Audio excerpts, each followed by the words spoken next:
नमस्कार मंडळी, मी चला चालू करा. रामराम मंडळी. मी भूपेंद्र सोनवणे, धुळे बोरवेल येथून आलो आहे. माझी आज गस्त इथं 6वी फेरी, 6वींदा इथं सुनील पाटील यांच्या शेतावर आलो आहे.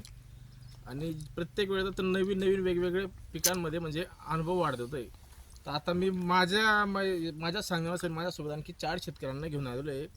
त्यांच्याकडनं ऐकून घेऊ की आपण काय नवीन अनुभव येत आहे शेतामध्ये. नमस्कार, मी नितीन पाटील.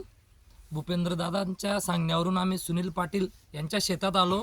आम्ही त्यांच्या बनवलेल्या टेक्निक त्या आम्ही स्वतः बघितल्या आणि त्या आम्हाला आवडल्या. त्यांनी शेवग्याचं सांगितलं, मक्याचं सांगितलं, हरभऱ्याचं सांगितलं. ते कल्चर शेती करतात. ते त्यांची शेती फार छान आहे, सुंदर आहे. नमस्कार, मी जगदीश सोनवणे, बोरवीर कल्चर घेण्यासाठी आलेलो आहे सुनील पाटलांकडे.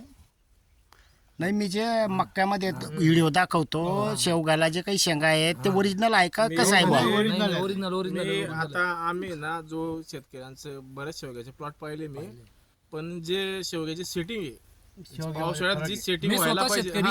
मी स्वतः शेतकरी आहे. शेवगा माझा बी लागवड 1.5 एकर. तर मी माझी सेटिंग नव्हती बरोबर, तर मला भूपेंद्र दादा बोलले सुनील पाटलांच्या शेतात चला, त्यांचा शेवगा आहे, तो शेवगा आम्ही डोळ्याने बघा, मग तुम्ही बघा, मग तुम्हाला काय वाटतो काय नाही. तर आम्ही तिथं त्यांच्या शेतावर येत आता, त्यांच्या शेतावर त्यांचा शेवगा बघितला आणि खरंच खूप छान आहे, मला पटलं. म्हणून मी त्यांच्याकडून ते कल्चर घेऊन जाण्यासाठी आलेलो आहे इथं त्यांच्या शेतात.